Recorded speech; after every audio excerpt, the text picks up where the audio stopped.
अस्सलामुअलैकुम फ्रेंड्स, मैं हूं अहमद रज़ा और इंफॉर्मेशन टेक्नोलॉजी में आप सबको वेलकम कहता हूं CS408 के लेक्चर नंबर 12 में। तो आज के इस लेक्चर के जो टॉपिक हम डिस्कस करेंगे वो टॉपिक है डिज़ाइन प्रिंसिपल के बारे में। पिछले लेक्चर में हमने पढ़ा था मेंटल मॉडल के बारे में, इसमें पढ़ेंगे डिज़ाइन प्रिंसिपल के बारे में। इसमें हमारे पास जो टॉपिक आएंगे वो है conceptual model, visibility, affordance, constraints, mapping, consistency and feedback. तो इसके बारे में जानने की हम कोशिश करेंगे। तो एक एक करके सबको डिस्कस करते हैं। सबसे पहले आएगा कॉन्सेप्चुअल मॉडल। पिछला हमने पढ़ा था मेंटल मॉडल और एक्चुअल फैक्ट के बारे में क्या डिफरेंस होता है। आज हम पढ़ेंगे कॉन्सेप्चुअल मॉडल क्या होता है। Our description of propose system in terms of a set of integral ideas and concepts about what to do, behave and look like that will be understandable by the user in the manner indeed। एक ऐसी description, एक ऐसी explanation जिसमें बहुत ही ज़्यादा ideas का मजमूआ हो, concept हो, किसी भी चीज़ के बिहेव का या उसके काम करने के बारे में कुछ भी अंडरस्टैंडेबल जो भी हमारे पास डिस्क्रिप्शन होगी वो हमारा कॉन्सेप्चुअल मॉडल होगा। आसान अल्फाज में ये है कि किसी भी चीज़ के काम करने के तरीके को या कोई चीज़ हमें माहौल में किस तरह से नज़र आती है और किस तरह से इसने काम करना है, ये हमारा जो हम खुद से सोचते हैं ये हमारा कॉन्सेप्चुअल मॉडल है। The way designer choose to represent the working of program to user. मतलब ये कि एक डिज़ाइनर अगर सॉफ्टवेयर बना रहा है तो वो कौन सा पैटर्न चूज़ करेगा कि वो अपने यूज़र को किस तरह से आप अपना प्रोग्राम जो है वो दिखा सकता है एक अच्छे वे में, एक गुड लुकिंग और एक इजीली हैंडलिंग जो सिस्टम है वो फ्रंट एंड अपने यूज़र को किस तरह से दे सकता है। उसके बाद आ जाता है conceptual model and designer. Designer does not talk directly to the user. Designer जब भी कोड लिख रहा होता है या फ्रंट एंड या बैक एंड बना रहा होता है तो वो डायरेक्टली तो यूज़र के साथ कम्युनिकेट नहीं कर सकता है। यूज़र के साथ कम्युनिकेट करेगा वो वाया सिस्टम इमेज के साथ करेगा कि सिस्टम इमेज उसने किस तरह की दी है जिससे इंटरेक्ट करके यूज़र जो है वो डिज़ाइनर के साथ कॉन्टैक्ट कर सकता है। If system image does not make design model clear and consistent then user will have wrong user model. नीचे एक एग्जांपल दी गई है कि अगर जो सिस्टम की इमेज है वो क्लियर नहीं है, इनकंसिस्टेंट है, यूज़र के लिए ज़्यादा कॉम्प्लेक्स बन गई है तो यूज़र जो है एक तो इसे समझने में परेशानी होगी और दूसरा ये है कि ज़्यादा से ज़्यादा एरर्स आने के चांसेस होंगे। तो होना ऐसे चाहिए कि कंसिस्टेंटली जब भी डिज़ाइनर एक डिज़ाइन को क्रिएट कर रहा है तो वो हमेशा ये सोचेगा कि यूज़र को किस तरह से इसमें आसानी मिल सकती है। ज़्यादा कॉम्प्लेक्स सिस्टम नहीं बनाना चाहिए, बिल्कुल ईजीली अंडरस्टैंडेबल और यूज़र फ्रेंडली सिस्टम जो है वो फ्रंट एंड के लिए बनाए जाते हैं ताकि यूज़र्स को और डिज़ाइनर्स को दोनों को समझने में आसानी हो और यूज़र जो है वो एरर से बच सके। साथ में एक एग्जांपल दी गई है कार गियर की के ऊपर जो है वो फर्स्ट वाला गियर लगता है लेफ़्ट साइड पे, नीचे आके सेकंड, ऊपर फिर थर्ड और सेंटर में नीचे आके सेंटर में तो न्यूट्रल हो जाता है और फिर चौथा, पांचवा और रिवर्स गियर आर का। एग्जांपल ये दी गई है कि अगर हमने फर्स्ट से डायरेक्टली रिवर्स पे जाना है तो हम 2 पे नहीं आएंगे, डायरेक्टली न्यूट्रल करके न्यूट्रल से नीचे आर पे चले जाएंगे। तो अगर आपका यूज़र इसे आसानी से समझ सकेगा तो ही वो अपना काम कर सकेगा। अगर यूज़र के लिए कोई डायरेक्शन ही नहीं यहाँ पे दी जाएगी तो यूज़र इसे अंडरस्टैंडेबल नहीं कर सकेगा जिसकी वजह से वो एरर्स का शिकार होगा। उसके बाद आ जाता है goal of execution and evaluation. इन दोनों में डिफरेंस क्या है, difference between designer and mental model. Designer और मेंटल मॉडल में क्या डिफरेंस होता है। सबसे पहले goal of execution, difference between intention and allowable action कि कौन से एक्शन हम परफॉर्म करवाना चाह रहे हैं और कौन से एक्शन ऐसे हैं जो अलाउएबल हैं कि परफॉर्म हो सकते हैं। इन दोनों का जो डिफरेंस होता है उसे हम गोल ऑफ एग्जीक्यूशन कहते हैं। और गल्फ इवेल्युएशन में आता है amount of efforts a person must insert to interrupt the physical state of the system and determine how well the expectations intention have been met. एक इंसान किस कदर फिजिकली और मेंटली अपनी अमाउंट ऑफ एफर्ट जो है वो खर्च करता है, इंसर्ट करता है to interrupt the physical state, किसी भी काम से अपनी एक्सपेक्टेशंस को पूरा करने के लिए किस कदर वो मेहनत करता है, इसे हम गल्फ इवेल्युएशन कहते हैं। उसके बाद हमारे पास आ जाती है visibility. Correct parts must be visible. ऐसा नहीं होना चाहिए कि आपका कोई भी सॉफ्टवेयर या प्रोग्राम है तो उसमें जो पार्ट्स हैं वो आप अनविजिबल कर दें यूज़र के लिए, कि वो यूज़र उसे देख ना सके या इस्तेमाल कर ना सके। इससे प्रोग्राम काफ़ी कॉम्प्लेक्स और डिफ़िकल्ट हो जाता है। जितने भी ज़रूरी पार्ट्स होते हैं उनको हाईलाइट या विजिबल करना लाजमी होता है। उसके बाद more visible functions are more likely user will be able to know what to do next. जब ज़्यादा से ज़्यादा फंक्शन विजिबल होंगे तो यूज़र को भी पता चलेगा कि इस फंक्शन से क्या होना है और अब इसका नेक्स्ट मुझे इसका आंसर या प्रोसेसिंग क्या करनी है। Out of sights function make them different to use and find.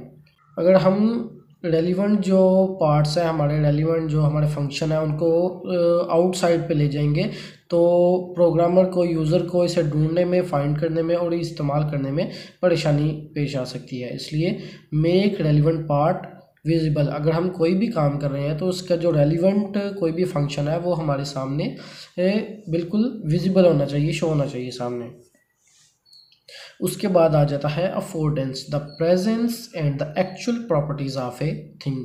कि एक चीज़, एक डिवाइस हो गई या कोई भी चीज़ है वो क्या क्या काम कर सकती है, उसकी प्रेजेंट प्रॉपर्टीज़ हैं और कौन सी एक्चुअल प्रॉपर्टीज़ हैं। इन दोनों को हम अफोर्डेंस कहते हैं कि कोई भी डिवाइस हमें कौन कौन सी चीज़ अफोर्ड कर सकती है या कौन कौन सा फंक्शन अफोर्ड कर सकती है और इससे हम क्या क्या काम कर सकते हैं, तो इसे हम कहते हैं अफोर्डेंस। These properties determine how the right could be used। ये प्रॉपर्टीज़ या एट्रीब्यूट्स ही हमें डिटरमाइन करवाते हैं कि कौन सी डिवाइस ने किस तरह से यूज़ होना है और इसकी क्या क्या प्रॉपर्टीज़ हैं। उसके बाद है attributes of the object that allow people to know how to use it. अगर हमारे पास कोई भी ऑब्जेक्ट है तो उसकी एट्रीब्यूट ही हमें ये बताएंगी कि इसके क्या क्या फंक्शंस हैं और इनको किस तरह से इस्तेमाल करना है। फॉर एग्ज़ाम्पल ये हमारे पास अब एक माउस है तो माउस में हमें 2 ही क्लिक नज़र आते हैं, तो इसका मतलब ये कि ये जो माउस है इसका काम प्रेस करना है, चाहे लेफ़्ट प्रेस करें या राइट क्लिक करें। और तीसरा जो है वो अंदर ड्रैग है जिसके ज़रिए हम फाइल को ऊपर नीचे कर सकते हैं। तो मतलब ये 3 चीज़ें अफोर्ड कर सकता है। कर्सर को मूव करके या तो लेफ़्ट क्लिक करेगा या राइट क्लिक करेगा और तीसरा ड्रैग करेगा फाइल को। इससे अलावा ये कुछ भी अफोर्ड नहीं कर सकता। उसके बाद ये दूसरी तस्वीर आपके पास है, एक चेयर की है। तो चेयर में आपकी जो अफोर्डेंस है वो ओनली यही होगी कि ये इस पे आप बैठ सकते हैं, इसके अलावा ये कोई काम नहीं कर सकती है। तो किसी भी चीज़ की जो एट्रीब्यूट्स होती हैं या प्रॉपर्टीज़ होती हैं जो हमें ये बताती हैं कि ये चीज़ इसके लिए, इस मकसद के लिए यूज़ होती है और इस तरह से यूज़ होती है, वो होती है हमारी अफोर्डेंस। उसके बाद हमारे पास आ जाती हैं कॉन्स्ट्रेंट्स। कॉन्स्ट्रेंट में restricting the kind of user interaction that can take place at a given moment in time, it decrease the chance of errors। restriction में ये आ जाता है कि ज़्यादा कॉम्प्लेक्स सिस्टम से होने से बचाने के लिए हम कुछ फंक्शंस को विजिबल करते हैं और कुछ को अनविजिबल कर देते हैं ताकि हमारा जो यूज़र है वो ज़्यादा कॉम्प्लेक्सिटी में ना जाए और एरर्स से बच सके। There are 3 types of constraints। सबसे पहले फिजिकल constraints होते हैं, refer to the way physical object restrict the movement of the things। Physically हमने ऑब्जेक्ट की मूवमेंट को देखना होता है। फिज़िकल कंस्ट्रेंट में फॉर एग्जांपल कि अगर आपके पास एक सीडी है तो उसे एक ही तरीके से कंप्यूटर के अंदर रखेंगे तो कंप्यूटर उसे रीड कर सकेगा, लेकिन अगर आप उसकी उल्टी साइड कंप्यूटर के अंदर रख देंगे तो वो पीसी उसे रीड नहीं कर सकेगा। ये हो जाएंगी फिज़िकल कंस्ट्रेंट्स। उसके बाद आ जाती हैं लॉजिकल कंस्ट्रेंट्स। इसमें का using common sense pick the right thing, अपनी कॉमन सेंस को इस्तेमाल करते हुए हमने जिन एरर्स से बचना है, like USB port and VGA port. आपके पास एक यूएसबी केबल है और एक वीजीए केबल है। अब आप ऐसा तो कर नहीं सकते यूएसबी की जो पोर्ट है वो आप वीजीए केबल में जाके अटैच कर रहे हो, तो आपको अपनी कॉमन सेंस को इस्तेमाल करके सही वाली केबल को सही वाली पोर्ट में जाके कनेक्टेड करना है। अगर आप गलत करेंगे तो ये हमारा हो जाएगा लॉजिकल कंस्ट्रेंट्स। उसके बाद आ जाएगा cultural constraints. It is a sign language like on a road we see sign boards. इसमें यह होता है कि जो साइंस लगे होते हैं हमारे लिए कि आगे से आपने लेफ़्ट जाना है या राइट जाना है, या इतने फासले पे इतने किलोमीटर पे ये वाला शहर आने वाला है, जैसे मोटरवे पे बैनर्स वगैरह लगे होते हैं। तो ये एक एग्जांपल भी आपके सामने इस तरह के बोर्ड्स लगे होते हैं आपके सामने कि कितने किलोमीटर पे कौन सा शहर आ गया या कौन सी डायरेक्शन पे जाना है। तो ये जो हमारे पास डायरेक्शंस होती हैं ये हमारे पास साइन बोर्ड्स होते हैं, इन्हें हम कल्चरल कंस्ट्रेंट्स कहते हैं। उसके बाद हमारे पास आ जाता है mapping, relationship between controls and their effect in the world are called mapping. Mapping में ये होता है कि कोई भी ऑब्जेक्ट है, फर्ज करें अब हम बाइक चला रहे हैं, तो बाइक पे बैठ के हम जब रेस उसकी तेज़ करेंगे तो उस रेस की मूवमेंट से बाइक की स्पीड जो है वो तेज़ हो जाएगी। तो ये कंट्रोल जो हमारे हाथ में कंट्रोल है उसके साथ जो इफ़ेक्ट पड़ा बाइक पे वो ये था कि बाइक रेस को मूव करने से तेज़ हो गई। तो ये जो रिलेशनशिप है रेस का और बाइक के तेज़ होने का, इसे हम कहेंगे मैपिंग। इसमें आ जाती है consistency, design interface to have similar operations and use similar elements for similar tasks. हम जब भी कोई भी इंटरफेस को डिज़ाइन करते हैं तो उसमें हमने उसके सिमिलर ही एलिमेंट्स को यूज़ करके सिमिलर टास्क जो है वो कंप्लीट करने होते हैं, कि उसमें सिमिलर ऑपरेशंस को हम उसके रेलिवेंट ऑपरेशंस को यूज़ करें और जो टास्क हमें चाहिए वही टास्क हम अपनी एक्सपेक्टेशंस के मुताबिक कंप्लीट करें। If you keep things consistent user will develop good mental model. अगर आपका जो भी सिस्टम है, कोई ऑब्जेक्ट है या थिंग है, कुछ भी है, अगर वो कंसिस्टेंट है, उसका मॉडल कंसिस्टेंट है, तो यूज़र जब उसे यूज़ करेगा तो उसके माइंड में एक गुड मेंटल मॉडल जो है वो डेवलप हो जाएगा। उसके बाद आ जाता है फीडबैक। फीडबैक में होता है ये कि sending information back to the user about what has been done. किसी भी किस्म का आपने कोई चीज़ बनाई है, सॉफ्टवेयर बनाया है या कोई और ऑब्जेक्ट है, तो उसको यूज़र इस्तेमाल करके जो आपको कमेंट्स बाकी देता है उसके हवाले से कि ये किस तरह की है, इसमें कुछ आपको सजेशन देता है, कंप्लेंट्स देता है, ये इन्फॉर्मेशन आपके लिए फीडबैक होगा। उसके बाद हम चलेंगे स्टेजेस ऑफ गोल्स की तरफ। गोल की 7 स्टेजेस होते हैं। तो ये आपके सामने की एग्जांपल है कि फ़र्ज़ करें आपने कहीं पे जाना है, तो सबसे पहले आपने गोल सेट किया। ये आपकी होगी first stage. I want to go grocery shopping, grocery की शॉपिंग के लिए जाना है, सबसे पहले आपने गोल सेट किया। दूसरा planning, should I drive to the store और टेक द बस। उसके बाद आपने ये डिसाइड करना है उसके बाद आपने प्लानिंग करनी है कि मैं खुद कार ड्राइव करके जाऊं या मुझे बस लेनी चाहिए। उसके बाद तीसरा जो गोल स्टेज है वो आएगा स्पेसिफिकेशन, कि इसमें से आपने क्या सिलेक्ट किया। I think I will drive, यानी कि मैं गाड़ी से जाऊंगा, तो ये आपने बस और कार में से आपने कार को चुन लिया। ये आपकी हो जाएगी स्पेसिफिकेशन।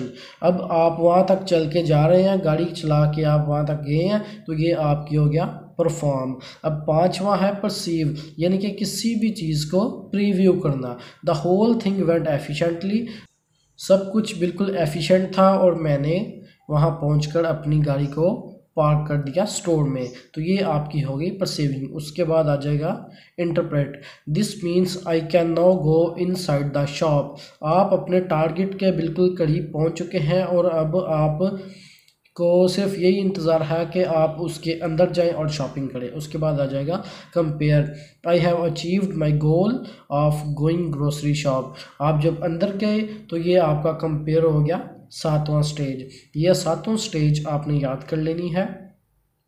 ये शॉर्ट क्वेश्चन में भी आ सकती हैं, एमसीक्यू में भी आ सकती हैं, और लॉन्ग क्वेश्चन में भी ये होल पैराग्राफ जो है वो आ सकता है। तो ये पेपर के पॉइंट ऑफ व्यू से ये वाला क्वेश्चन जो है वो बहुत ज़्यादा इंपॉर्टेंट है, इसलिए आपने इसकी सातों स्टेजेस के नाम और इनके काम अच्छी तरह से याद कर लेने हैं। किसी भी एग्जाम्पल ये नहीं, कोई और भी आप ले सकते हैं, लेकिन स्टेजेस के जो नेम है वो इसी तरतीब से आएंगे। तो आज का हमारा लेक्चर सिर्फ इतना ही था। अगर आपको किसी चीज़ की समझ ना आए तो मुझे कमेंट में क्वेश्चन लाजमी कीजिए। अपनी दुआ में याद रखिए। अल्लाह हाफिज़।